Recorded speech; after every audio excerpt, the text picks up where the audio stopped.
Hey, everybody, and welcome to Key Conversations for Leaders. I'm your host, John Ryan, and today we have a very special guest, Matt Confer. Matt is the Vice President of Strategy and Business Development at Abilitie, where they use team-based simulation training to enhance leadership development.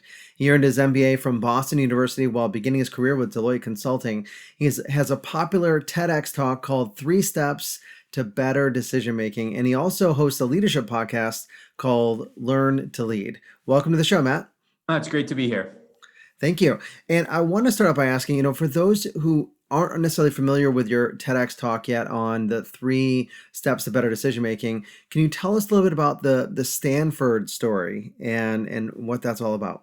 Yeah, so as you mentioned in the introduction, we're an organization that does simulation-based training, which gives us this really nice lens into watching how people perform when we kind of, for lack of a better way to describe it, put them to the test a bit. And I was offered the opportunity to speak on the TEDx stage and decided to call the talk Before You Decide, Three Steps to Better Decision Making. And a big part of what drove that decision was we've watched tens of thousands of people compete and participate in these simulations.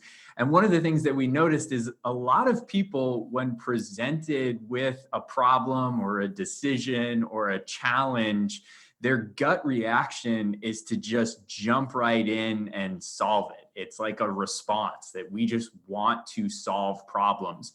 And what we've noticed time and time again, and one of the best part about my job is actually getting to facilitate and work with some of these leaders all around the world.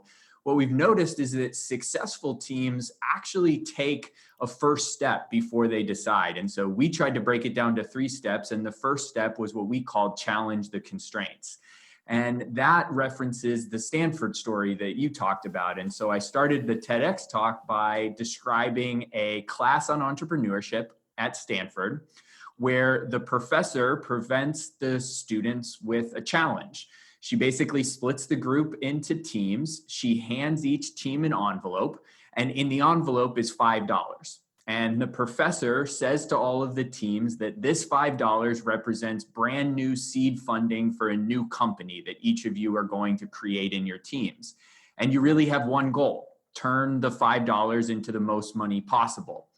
She then tells the students that the final part of the exercise is going to be to get together at the end of this period, and you've got to tell all the other students what you did and how much money you generated. And excuse me, what normally happens is everybody takes a moment and starts to think about, what the heck they would do if presented with the same challenge.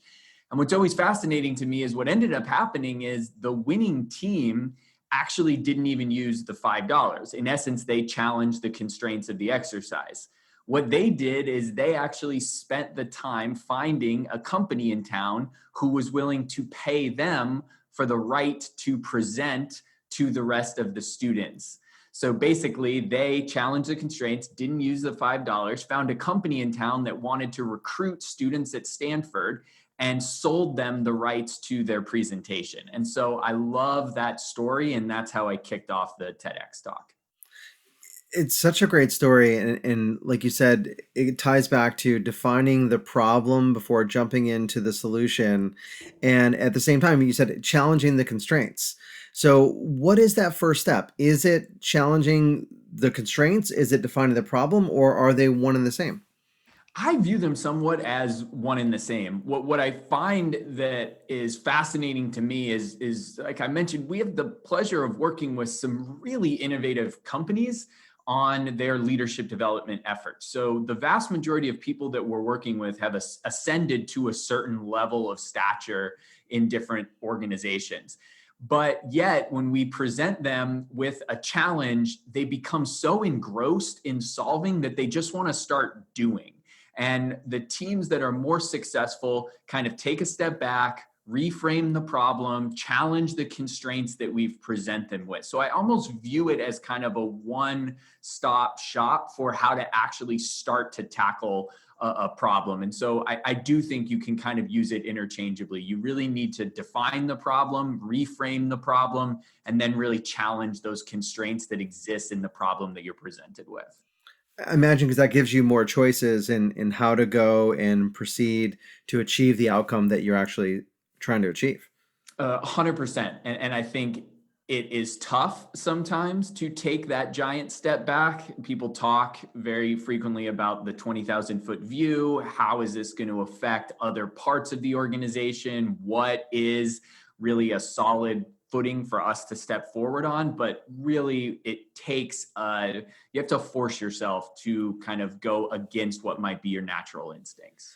So with our natural instincts being we want to be proactive, we want to jump in, and that's certainly part of being a leader and being effective too. Why is it that we feel we fall into that trap of focusing on action rather than conscious decision making and expanding the problem set as you talked about? I think the largest driver of it is we become conditioned that what worked to get us to the place we are today is what's going to work going forward. And for many of us who have been successful or are ascending in our career or have already potentially ascended, it's kind of hard to break some of those habits. And so if you were somebody who was seen as a problem solver, seen as a go-getter, seen as somebody who can do the job, it's sometimes very hard for you to deviate from that. And so what it sometimes takes and very often takes is a real concerted effort to think about problems and decisions with a different lens and a different framework. And when we titled the talk Before You Decide, a lot of a part of it was most people don't even take a second to do anything. They just decide. And so we wanted, and I from the stage really wanted to talk about how a lot of the power of your opportunity to turn decisions into strategic advantages happens before you make the decision.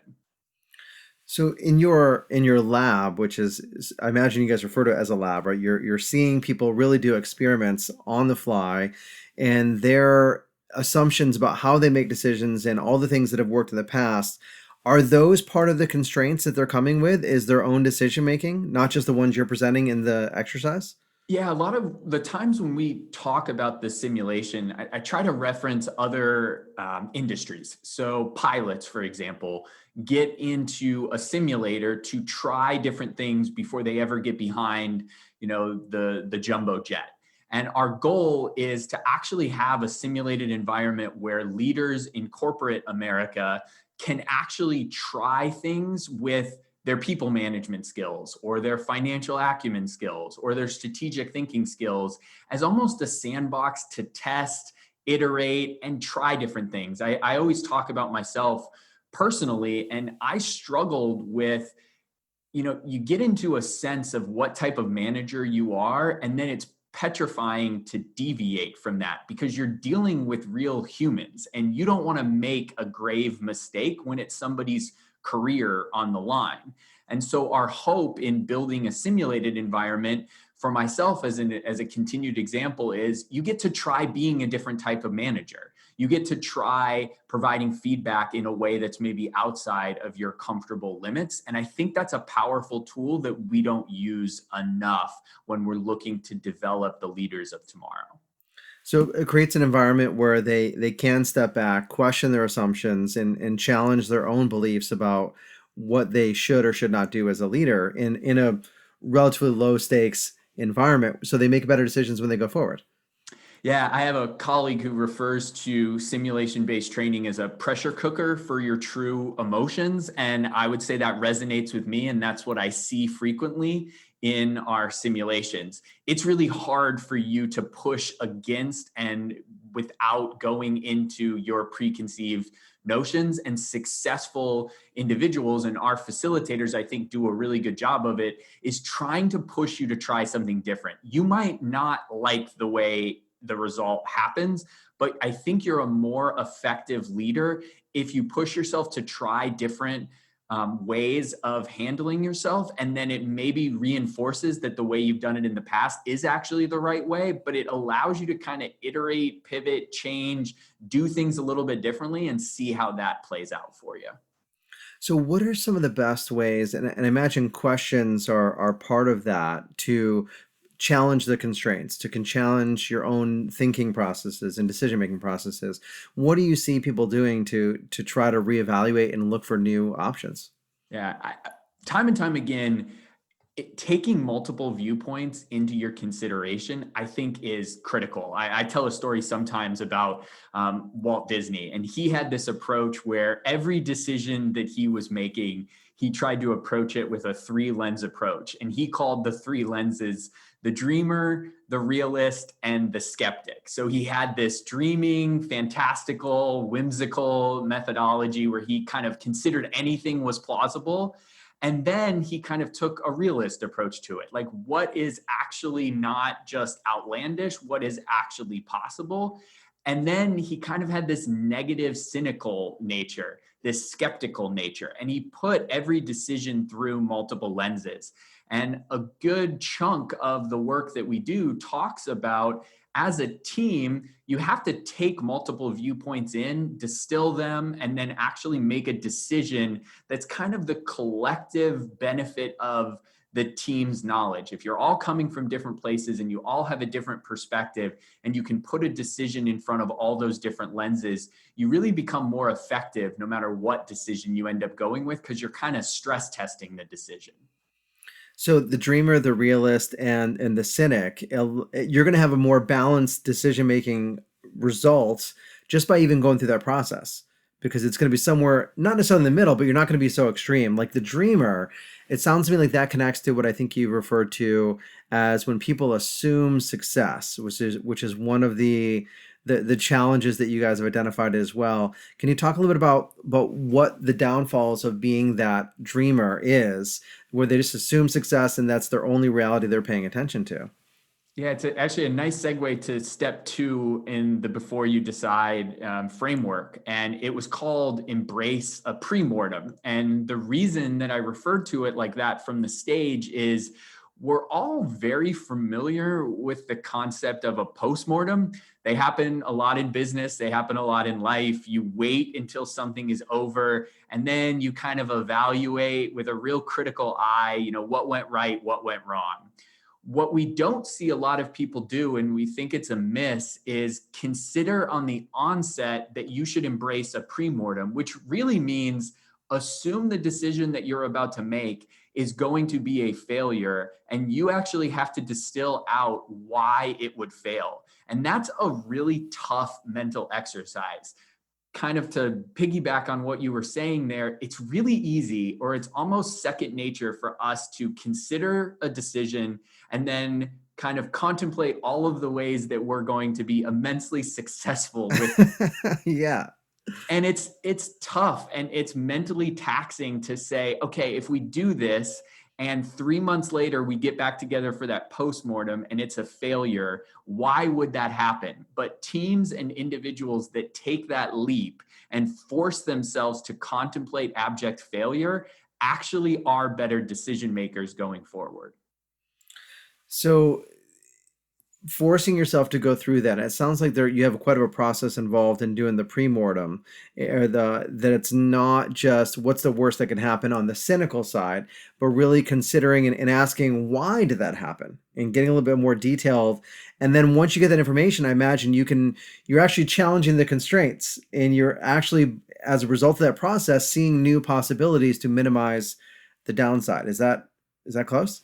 I couldn't agree more. And I'm always flabbergasted. I'll walk around. We do a lot of our simulation training in the classroom. We also do a lot of it fully virtually. So when I'm working with a specific group and they're contemplating a decision, it's always really interesting. They'll tell me the 6 different ways that something they're considering could be a massive success. Like, they have formulated out how, if they do this and then this happens, this will be, fireworks and champagne. It'll be great. And then they'll tell me a different way that they're going to be really successful.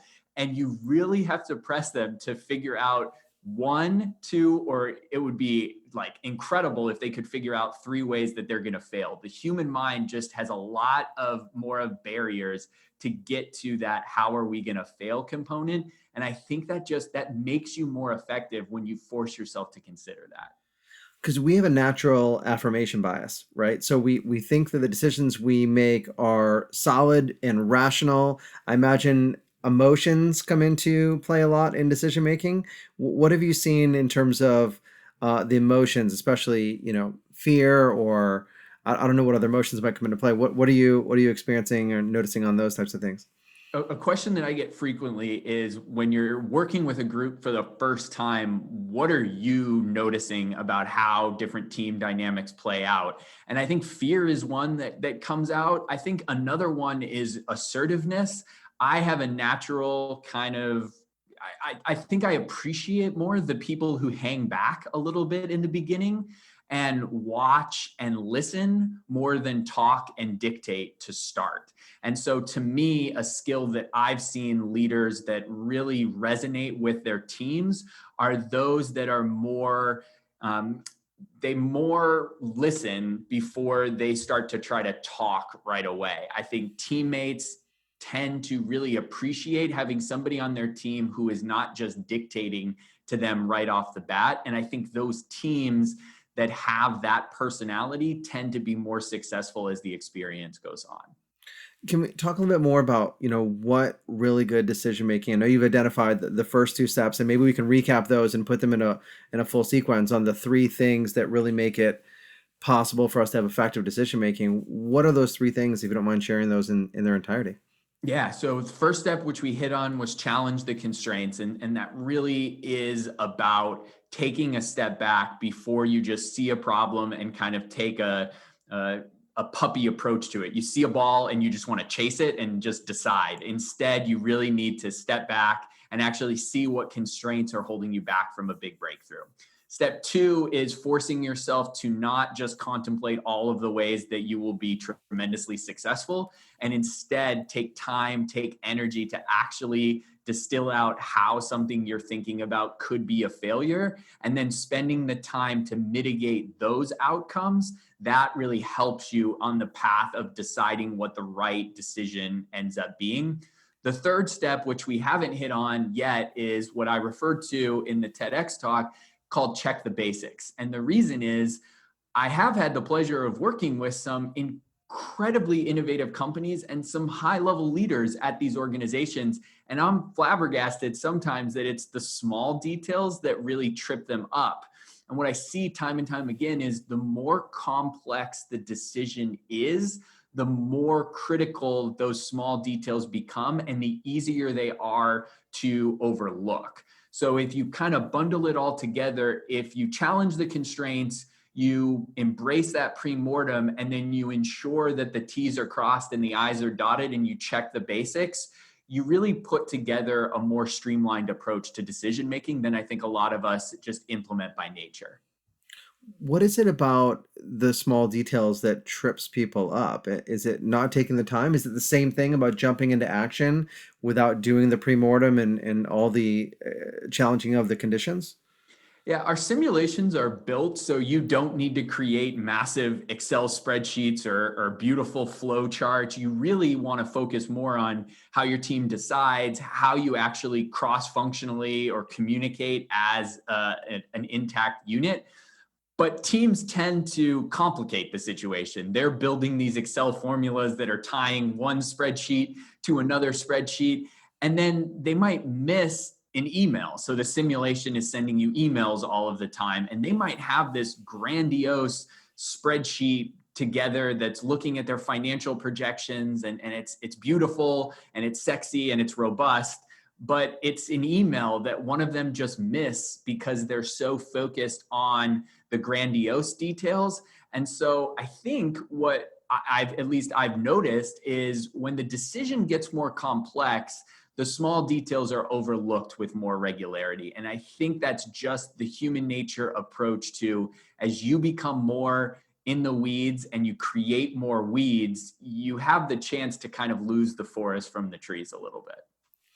So when you're getting into, like, what are the size of the groups, by the way, that you're putting through the simulations? I'm just Yeah, the curious. total sizes of the groups range anywhere between 8 to about 35 per cohort. And then we've had the pleasure of working with some organizations, like a Coca-Cola put about 350 people through the simulation at one time. We had 7 different rooms going. So you actually get to see on kind of a large scale how organizations think about dissecting these problems.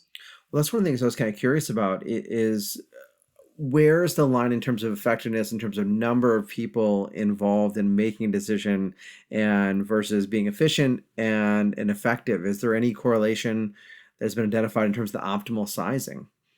It's such a great question because the thing that our organization is really grappling with right now is in a pre-COVID world, we delivered about 20 to 30% of our simulations fully virtually, and 70%, give or take, were in the classroom experiences. So, kind of the quintessential high potential leadership development program. We're going to fly everybody to one location or bring everybody into the office and be in a conference room or at a hotel resort, and we're going to spend time actually developing these leaders.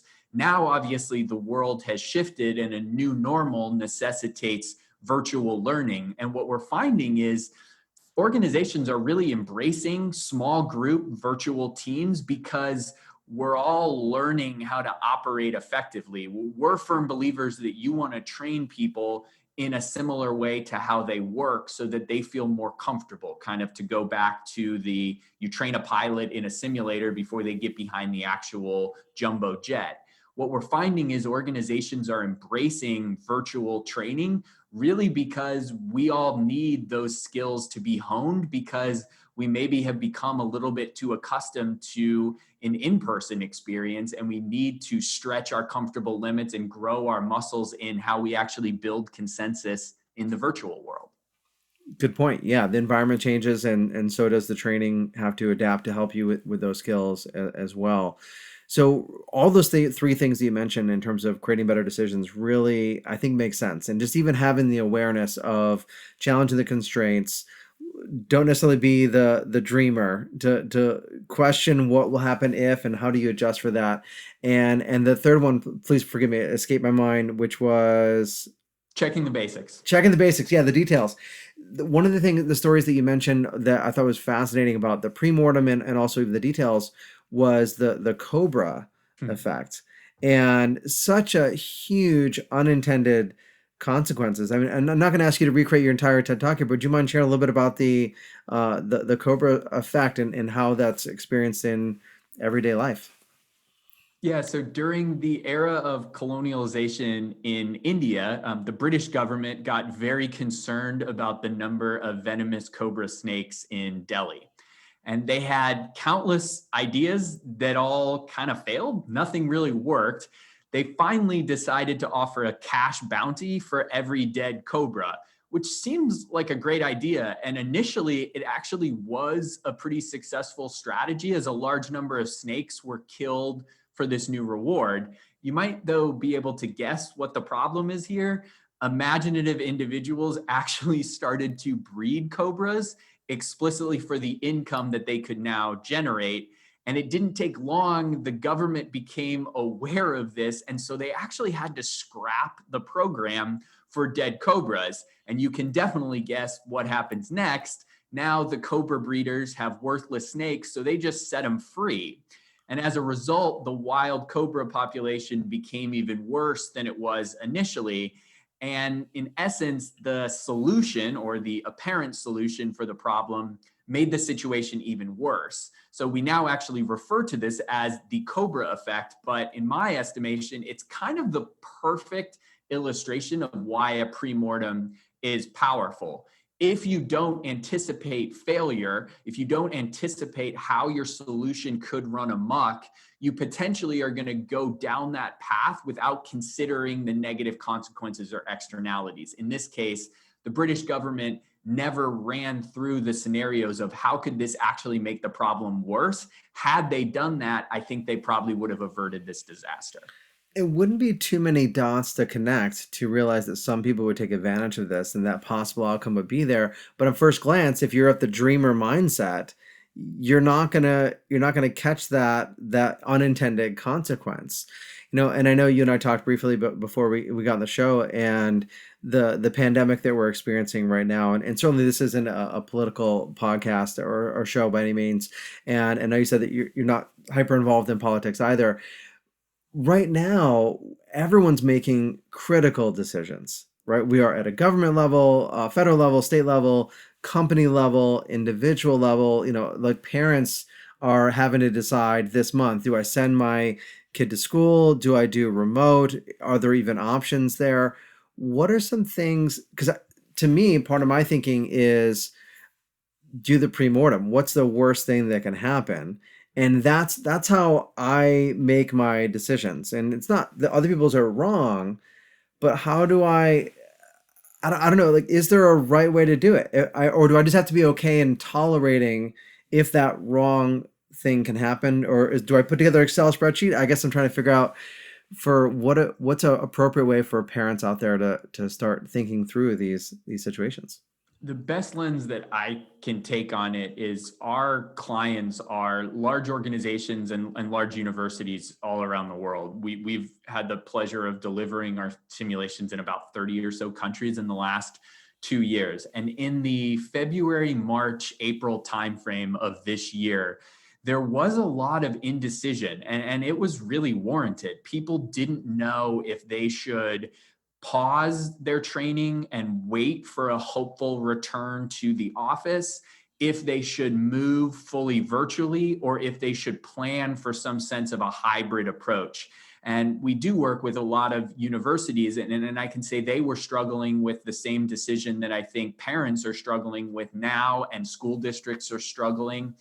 And what you said there really, resonated and stuck out to me. You almost have to be more nimble than you had to be in the past. The pandemic has thrown a curveball. It's thrown a bit of ambiguity that never could have been anticipated. So what I would say is organizations that we're working with that have been very impressive, in my estimation, are those that are putting in place contingency plans. They're almost trying to say, our dream scenario would be this, and maybe that's in a return to in-classroom experiences in January of 2021. But we know that we have to plan 3 to 6 months in advance for these trainings. So we're going to put backup plans in place and actually invest effort in what those logistics are going to look like if we have to pivot from an in-classroom to a virtual. And I know that's not plausible in all scenarios, but I would say what the pandemic has pushed forward is, I think you have to be more prepared for the scenarios that are maybe seen as slightly more unlikely. It's almost as it's opened up the framework of what is plausible, and it's forcing people to prepare for really distinctly different outcomes depending on how the global health components progress. So in a way, like in your simulation, watch out for those emails that are coming across while you're working on your spreadsheet and linking spreadsheets and pivot tables are going crazy. Make sure you're up to date on the information so that you can adapt your model, because the unlikely is happening. And the world landscape is changing so quickly on that. So as people get new information, they go back through the decision making process, not only individuals but organizations themselves, and challenge the constraints, go through those three levels: dreamer, realist, cynic, and then continue to go through the process. Or what's the best way to go about that? I think it's hard. Sometimes you don't have the capacity to invest, 5 to 10 minutes just in making a decision, or you don't have 2 weeks to put in place a framework, get the right stakeholders in the room, and then you have this deadline that sits at some date in the future that you have to decide. Sometimes you really do just have to make a gut decision. The goal of sharing our decision making framework was really to say, when you have the opportunity to take the time to invest, the biggest component that I think people miss is they view decisions as very transactional. You have to decide. It's one way or the other. It's the fork in the road. Think what makes people and teams more effective and efficient is when you view decisions as strategic opportunities to change course if necessary. And that does necessitate getting the right stakeholders in order, actually having the conversations, potentially employing a framework, considering you're going to fail, doing the types of things that allow you to view a decision as a strategic component.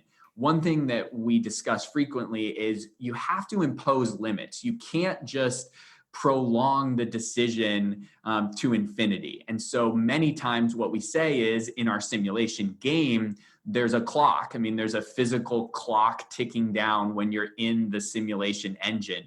But in the real world, sometimes it's really necessary to impose those limits. If you get on a conference call and there's 6 people and you have a decision that needs to be made in the next 2 weeks, put different limits in place. By this Friday, we're going to have this decided. Then we're going to stress test it next Tuesday. Then we're all going to get back together on Thursday. And then we're going to solidify the decision during that Thursday meeting. And we're actually going to make the decision before the Friday deadline. Put limits in place that forces you forward on your decision-making trajectory. That makes sense. So there's that old adage that 80% of a problem is defining, or a solution of solving a problem is defining what the problem is. That's probably too much. It's probably too much on the problem definition, but you still have to have that deadline to make sure that you're getting things in line to keep you progressing to make that 2-week decision, like you said right there.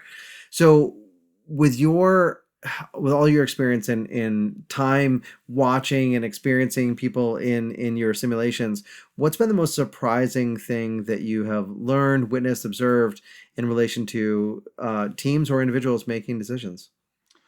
The most surprising thing is every organization thinks in some way that they are this unique unicorn, which many organizations are, and that's what makes them special, the value that they offer to their customers and the value that they offer to their clients, their employees, and their other stakeholders. However, they all think that they're this unique unicorn, and then when they tell us what they want their future leaders to be able to do, it really does go across industries, that what people are looking for is leaders that solicit feedback from the people below them. They build consensus. They deal with their employees in a trusting partnership relationship. They want leaders that are more involved in making sure that the organization is moving forward. They also want leaders who are focused on the financial and strategic implications of the short-term decisions that they're making. They want people to take a long-term lens with the short-term decisions. And then the third thing is, I think they really want people to work cross-functionally. That's probably, if I had to distill the thing that we hear from organizations above all else, is we need to break down the silos between departments. Our legal team doesn't do a good job of talking to HR about something that's coming down the pipeline, or our finance team hasn't done a good job of sharing with product or sales what's going on and how we can cohesively work together. I think that that's what organizations are struggling with as the world has become more complex and we're dealing with a barrage of emails and notifications and text messages and quarterly reporting and all of these things. It's how do you actually get the whole organization communicating cross-functionally and moving towards concise, strategic organizational goals. Fantastic. Matt, thank you so much for spending the time with us and sharing all your insights and wisdom around decision making. And as we transition into this new economy that we live in, what's the best way for people to find out more about you and Abilitie, and to stay in touch and have a conversation? Yeah, thanks, John. I really appreciate it. I'm on all of the social medias at Matthew Confer. LinkedIn, Twitter, and Instagram are probably the 3 that I spend the most time on. Our organization is called Abilitie, and you can find us if you just type in Abilitie Leadership Simulations. You'll drive us right there. And you mentioned it at the onset. We launched a podcast earlier this year called Learn to Lead, and it's been a wonderful way for us to talk to some of the people in our network about how they developed as a leader and what does it mean to develop the leaders of tomorrow. Awesome. Congratulations on your podcast and all your continued success. Well, thank you very much. Thank you.